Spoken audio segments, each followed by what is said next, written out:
Hello everyone, and yeah, this is another chess video. I guess I'm gonna be posting chess maybe daily or as much as I can because a lot of you seem to enjoy yesterday's video, and today I have two bangers of a game. I got this, so both of them are mine, and they're against some 1300s. Which is not my almost 1400s, and I had two brilliant moves, and the second one is really a banger, so stay tuned for this one. But the first one is also really nice.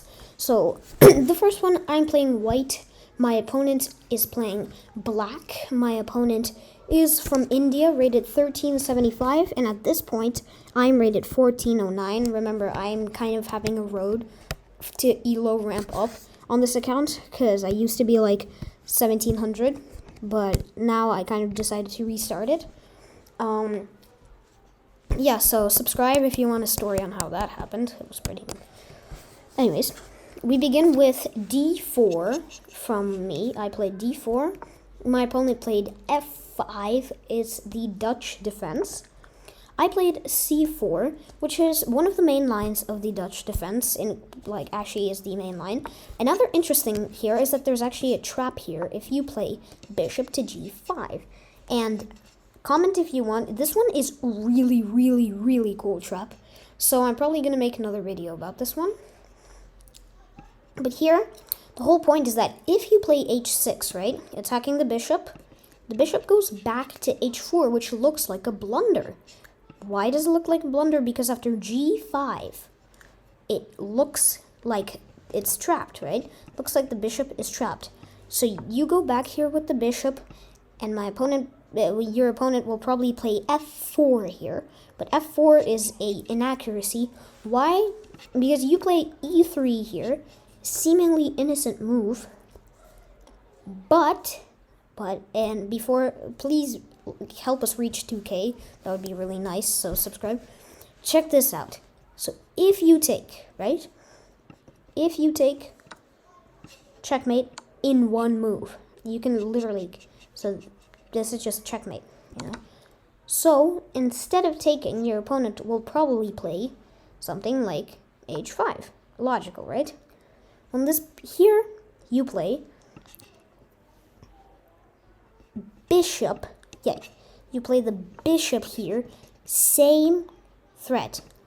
And now here a lot of them will play rook to h6, but here you have the brilliant queen to h5. Brilliant move. Their only move, well, they have two moves, right? Only move, or logical move, is to take, and here bishop comes in, and this is just a quick and easy win. I mean, I bet you can catch some of your opponents like that. So, yeah.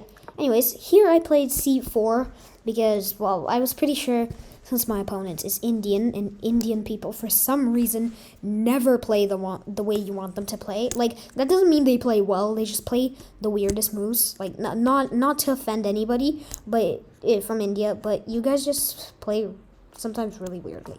Anyways, knight here, and now I develop the bishop, right? g6. g6 is a mistake. Why is it a mistake? So it's pretty simple, right?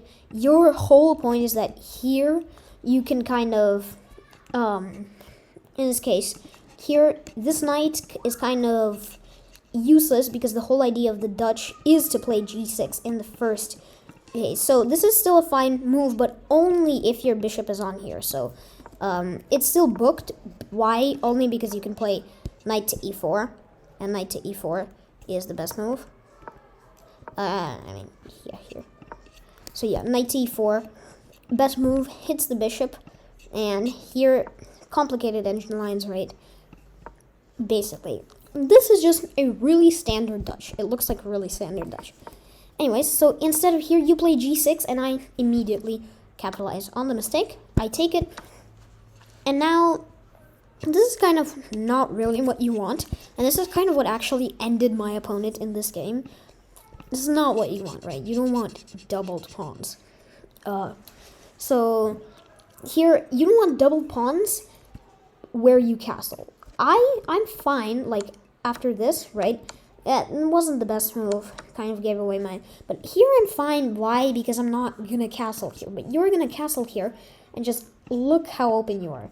With one move, 2 moves, your king is already being attacked.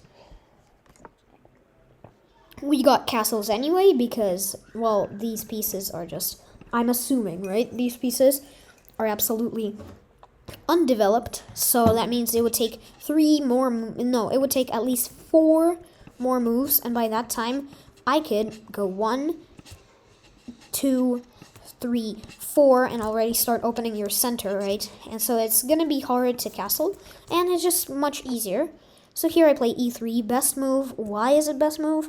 Because it opens my bishop, right, to look this way. Now, that's fine. The best move, apparently, by Game Review is this, and by the engine is this.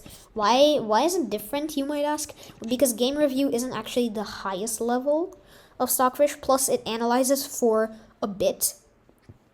Like, it just analyzes the best move, whereas Stockfish is constantly updating. Anyways, I played queen here, so that is a bad move, apparently, but it is only really bad because of f4, which is, like, as far as I'm concerned, a 2,500 idea that definitely nobody would play. So yeah, d6 here, obviously not following what Stockfish wants. I played a check. Why did I play the check? Because now I'm undoubling my pawns, right? So now I actually have this really nice structure and no stupid pawn in front of it.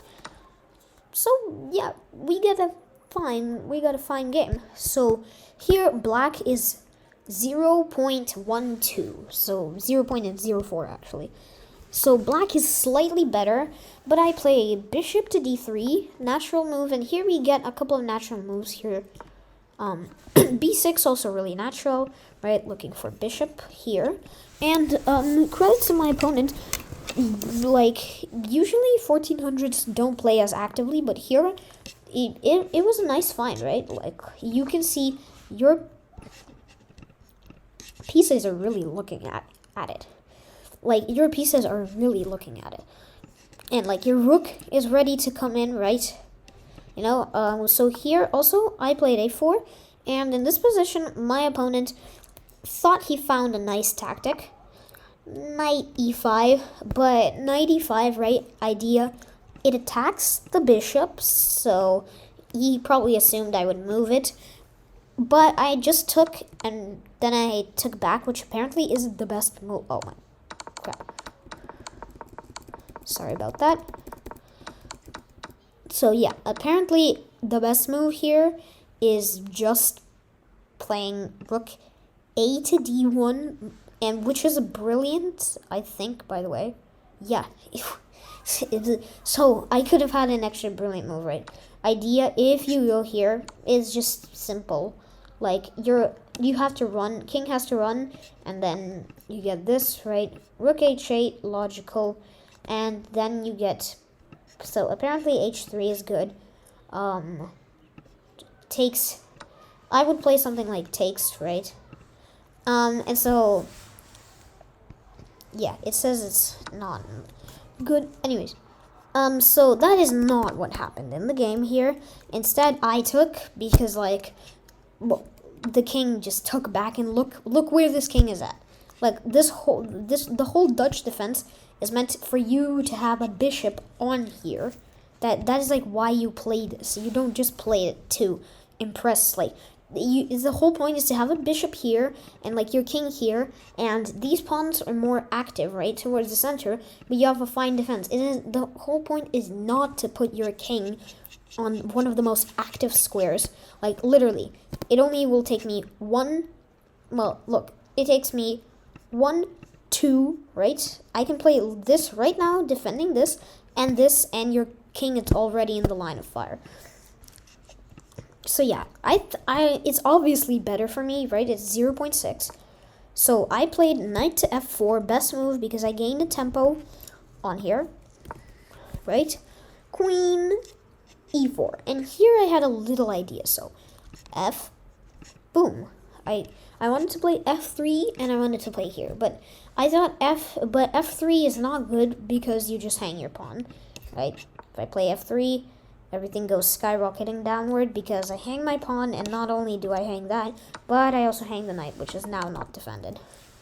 So instead, I played h4. Why? Because the knight is here, but g5 threatens to remove it. So obviously what I expected my opponent would play is h4, and he did not play that. Instead, he played rook a to d8, which is fine. I mean, it's completely fine, right? If you were to put this rook, then it wouldn't be so fine, but it would still be doable, right? So here I played rook to e1 because I wanted this. And here is where stuff gets really, really spicy. So, yeah. We are not going to go into an endgame, but I just had a game in an endgame where I managed to squeeze my opponent. So, leave a comment down below if you want to see that. Here, he played rook g, which is a miss. You had to go for this idea. It was, right? And I was pretty worried about that, honestly, in this game. But I played f3, the queen came back, and I played e4.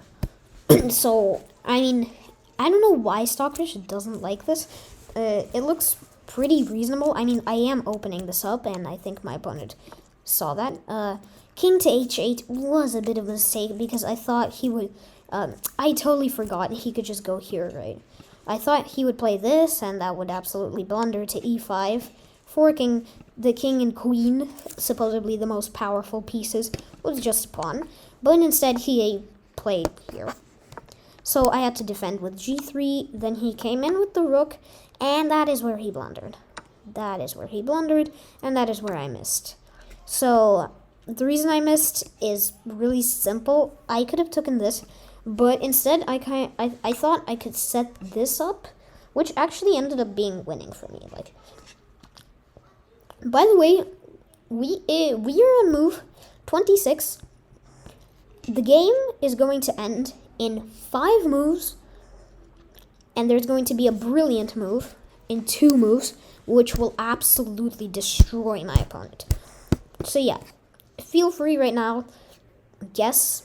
I mean, tell me if you want. Yes, so here we got bishop c8, check, best move, and I blocked, best move. And now here comes the blunder. Rook comes here. So, first of all, what is the idea? I don't really know, because this is kind of guarded, and it also would lose your queen. So, feel free to find the brilliant move. So, if you found it, congratulations. And if you just want to see this. So, no, it is not knight here. Knight here is the second best move, right? But instead, it is knight to g6. Wow, I just love that sign. And knight to g6, brilliant move. Why is it brilliant? What even is a brilliant move? Brilliant move is the best move in the position that also sacrifices material. So, like, what's the point of this move, right? Well, first of all, your king, like, you can move it to, actually, best move here is to block. But, like, if you play anything but take this knight, which is why it's brilliant, you can't take it with the pawn because your king is under attack. So if you do anything but taking the knight, your queen, you just lose the queen, right? But what if you take the knight? Well, feel free to find a mate in 3, as you can see here. It is really simple, actually. Like, there's no complicated stuff here. It's just queen here. It's, by the way, forced, which I also like about this. Like, it's not too long, but it's forced. So queen here, then rook here, and then queen here. And I look at all these pieces, right? It's actually solid compensation. You know, a bishop and a rook. But the fact that this king here, the fact that you opened up right? The whole point, if the king was here, right? If the king was here, then it would be like I couldn't checkmate. I wouldn't be able to checkmate you without this rook, and you would actually have some decent chances here. Because you are fine. Like if you count material right now, it's totally equal. But because you played, for some reason, you played this at the beginning, you kind of killed yourself here because, right, your king is too opened. The whole point, like, I feel like, okay, fine, you played that, right? Now, move. I mean, bishop b4 is the best, but it kind of breaks the idea, right? Bishop, this was the idea, maybe? I mean, what else is the idea, right? So even though it's the best move, it's not the best move for the right idea. So the right idea was to play there, and here, after this, it is just winning here, right? The best move, like I said here, is to sacrifice your queen, right? And here, the best move isn't even to take.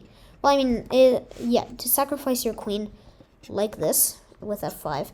And here, just kind of, you know, even this doesn't work. So you can't even take the knight in this case. So after rook f5 takes, you get this. And you just have connected pass pawns and a literal extra queen.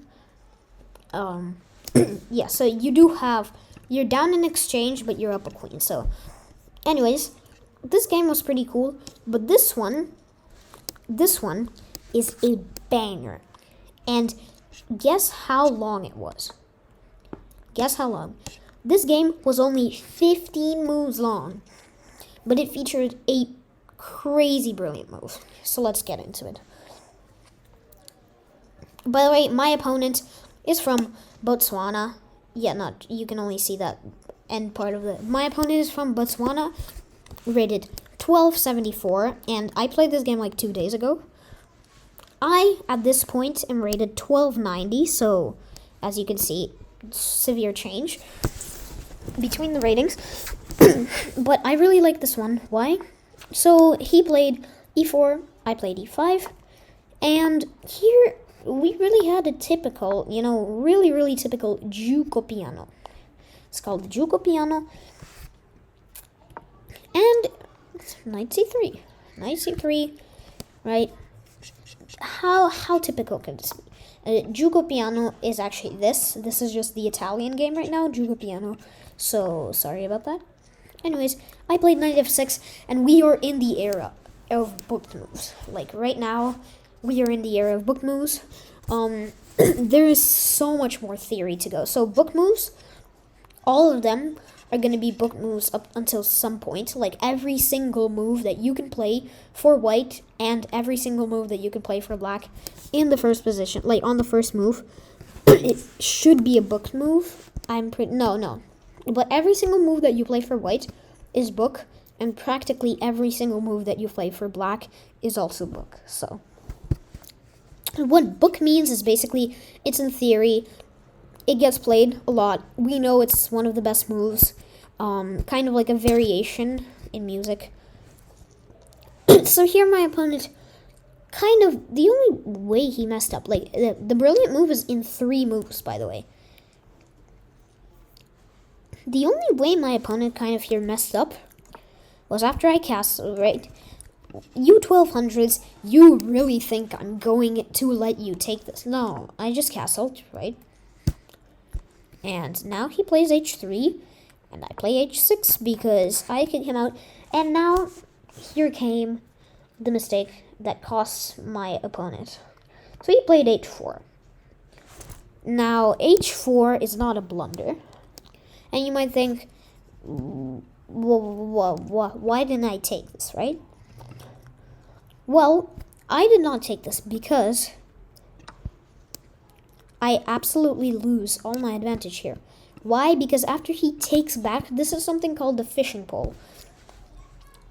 Here, the only move to not lose this position, well, not the only move, but there are 2 moves. So one is just taking this for no real reason. so that kind of loses too. And the other is d5. So d5 is the move. But what you're going to be like, nah, I'm not playing d5. Bruh, I can just do this. This is so smart. Look at the bar. Why? Why do you think that's happening? Because queen h5. And this is the fishing pole, right?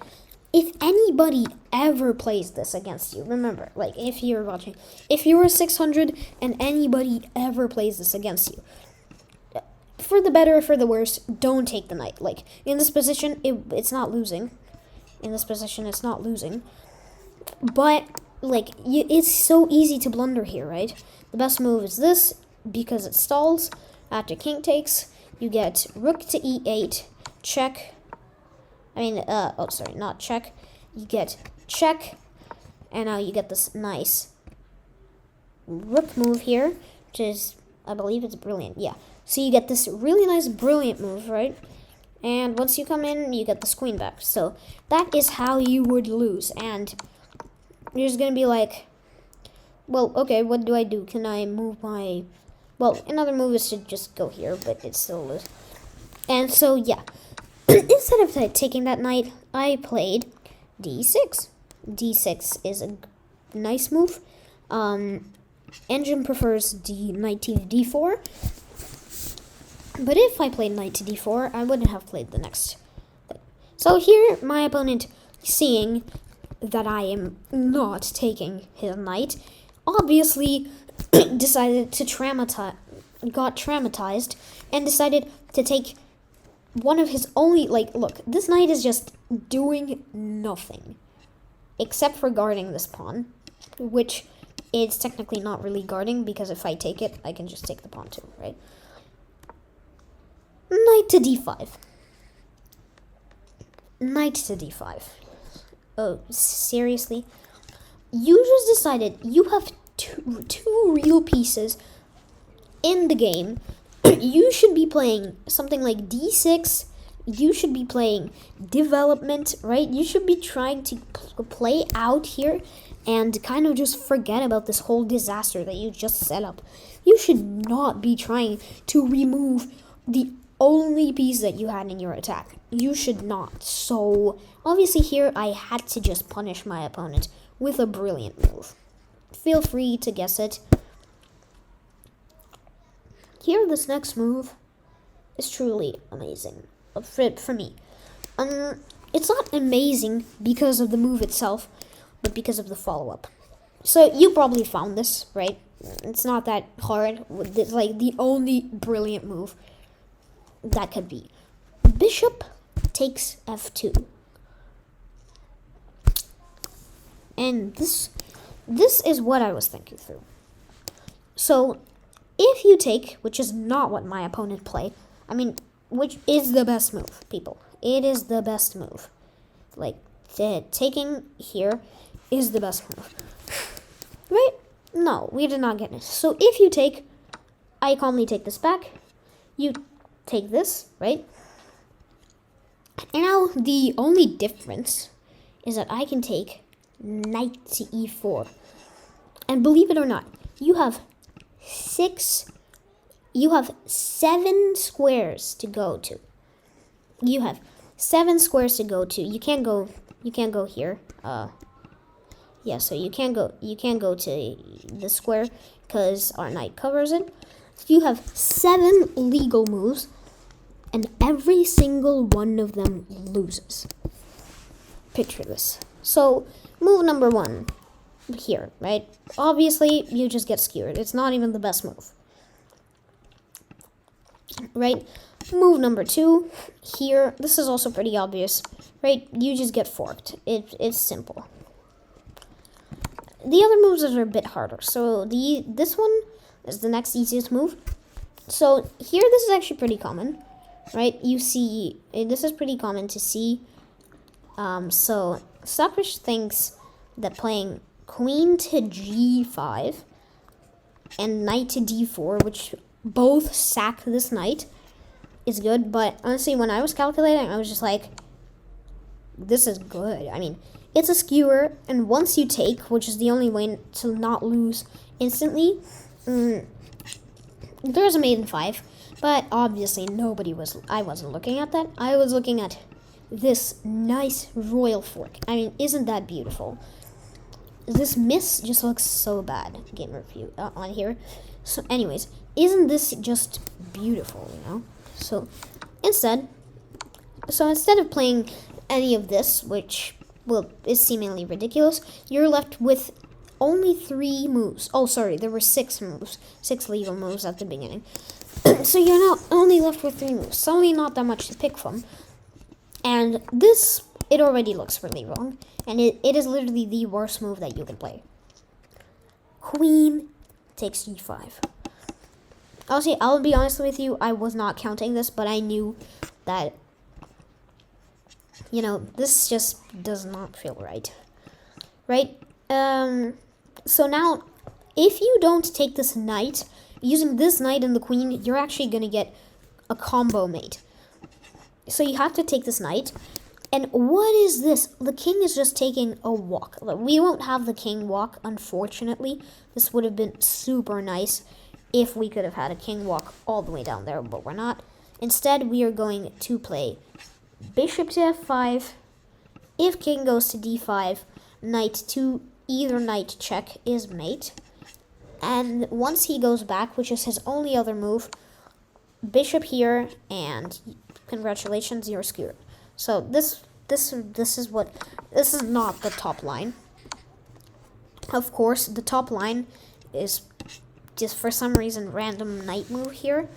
But anyways, here, what happens if you play king to e1? So king to e1 is the second best move. But in this case, I just play this, and it's really nice because I stop it.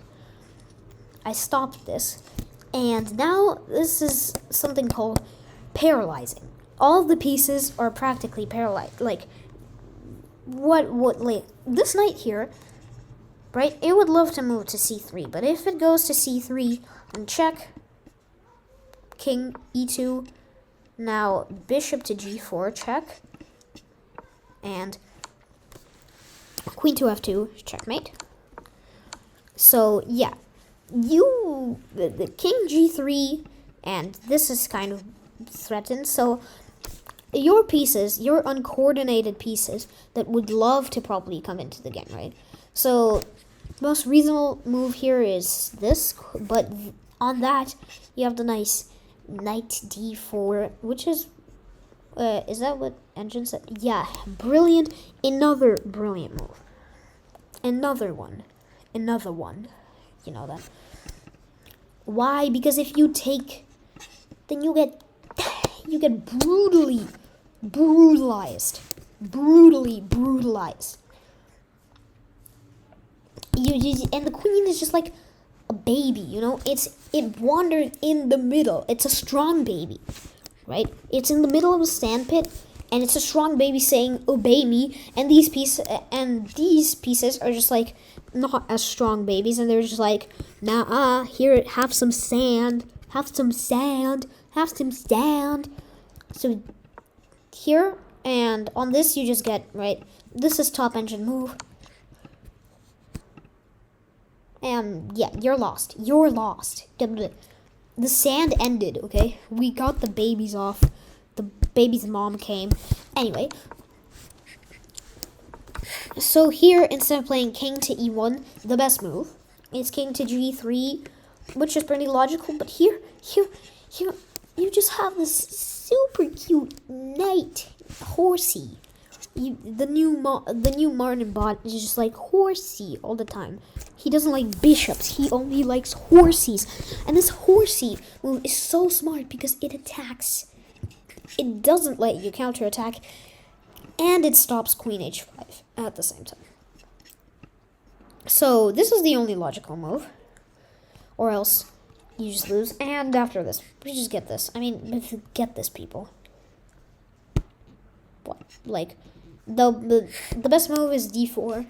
For obvious reasons, you need to get your pieces out. But queen to g4, right? Just looking for a trade, and even after you get traded, you get traded, right? You were just like, you're not up material, but you are still 3.3. Great. Your opponent tries something like this. E2, right? Knight, king to f2, and knight takes. And you are just, like, you are up 3 pawns, miss. Like, anyways. So that did not happen in the game. Instead, my opponent played the exponentially worse king to f1. Ooh, okay. Wow. So why is this a mistake? I mean, looking at all of what just happened, well, this is a mistake because of the next move that I found. Bishop to g4. And it's a great move. It's following the plan. This is literally the plan, right? So your queen, believe it or not, the big baby is so trapped in because, like, sand, you know? So this queen here is absolutely boxed in. Out of all the moves it can go to, right, it's boxed in. By the way, if you didn't see, this is defended. So the bishop comes back to d2. The other option were to be to play this.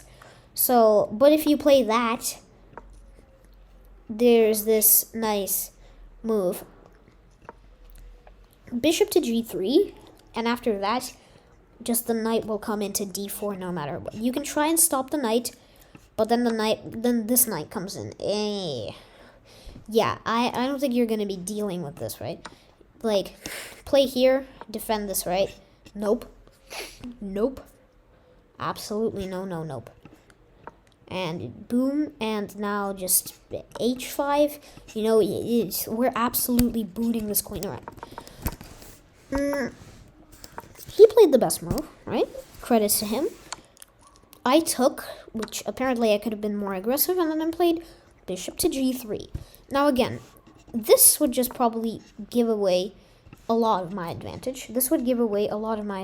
Why? Here actually Engine really likes, for some reason, this move, which, yeah, apparently is brilliant. No, it's just the best. Anyways, that move, it kind of would give it. Why? Because I'm not letting the king come. In reality, the king is normally safe here, but no. Right now, this king would love to run away this way, and so I'm not letting him, you know. The king is completely boxed in, and as you can see, this is about to become a big problem. Knight comes back, because this knight has just been hanging here for an eternity, and the game will finish in 3 moves. I play d5, absolutely opening this up. Rook to h3. Interesting. Well, next move, takes. Why is it takes? Because here, I am willing to give this away for the stupidity, right? Boom. And then here, I actually have knight to h5. I don't even have to take. And here I'm just willing to I'm willing to give away my bishop, because here you just have to take with the queen or the rook. It doesn't really matter. No, if you take with the rook, you get forked like this. If you take with the pawn, you get forked like this. So you have to take with the queen, and after you take with the queen, knight is hanging, so I guess you can play like knight to, you play knight to 4, gaining tempo on this rook, and just look at the stupidity of this position, right? You're gonna go and try and defend through c3 or something. No, like, you can't go to c3 because you get forked.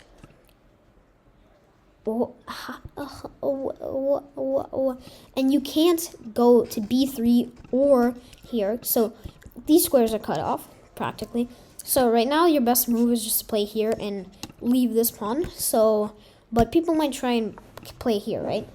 So, but then you just play knight f2 e2, and this queen is cut off from the my.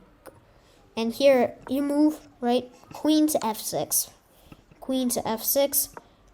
Let's get this party started, you know. Knight comes back. Knight is looking to reroute rook comes back to g3, queen takes h4, right? Rook comes here. So anyways, I can go on like this forever. This is just absolutely winning. So here, instead, my opponent plays this, and the game is almost over. Attention. In this position, I play knight to d4. Absolutely best move.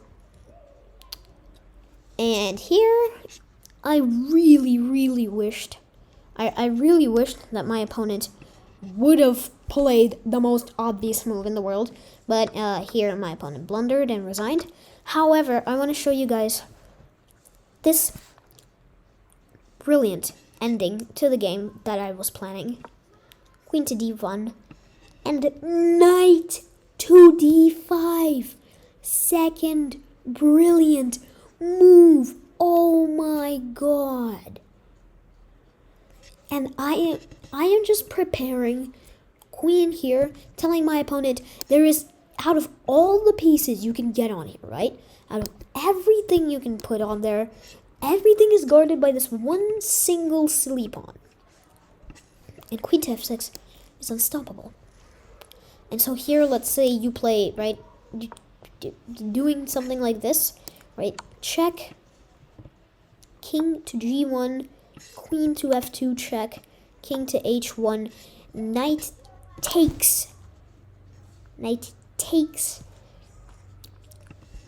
Now the knight is threatening to go here, right? So you play d3. Now we play here. Bishop takes, queen takes, and what? Look at this. Your queen is kind of paralyzed, kind of, because it has no moves. But anyway, that's not what I was thinking. Now, I was thinking he would accept it. Like, he didn't accept it last time, so now he would, at least. And now, queen to f6. And here, I thought he might play this, right? And then the blowing move. Knight to b4. Knight to b4 is just super nice. Why? What? Because if you try and fork, then check and check, and I don't even have to take. Like, I can play this, but just takes, and oh my god, this is devastating. So I have an extra rook, and I have a rook and a queen here for 2 pieces. So that is 14 points of material for 6. Plus, I'm about to fork you in 2 other different ways. And you cannot save yourself, right? You play knight here and you blunder mate in 1. And that is, ladies and gentlemen, and boys and girls and everybody else, that is brilliant chess. Not because there is 10 brilliant moves, but because there is just the most beautiful, suffocating ever. And so I really wanted to show you these 2 games. So you could take some inspiration, because these are 2 very typical brilliant moves. Or should I say 3. So you should take some inspiration from these games. It's really nice. Then please like if you want to show me, right? Nice brilliancy move. Also, one thing here. You would play here, not looking, but this is much harder to win. This is just win super. Like, you would still definitely win this, but just saying here, always look for better opportunities. Anyways, this video is practically 40 minutes long, so yeah. I want to really thank all of you guys for sticking here with me. Like, for example, if we go to my last video here, here. So I asked if you like it, and he responded, I liked it a lot. Your channel is so entertaining. Don't quit. So I just wanted to say thank you for the encouraging words, and thank you for supporting me even if I'm changing. So I'm still going to be doing videos about Blooket, don't you guys worry. I just wanted to share one of my real passions, which is chess. Yeah, so comment what other chess videos you want me to make, or what other videos you want me to make, like in the first place. Yeah, and take inspiration, because, for example, this brilliant move is one of the most typical brilliancies you'll ever see. Yeah, so this is not the most typical brilliancy ever.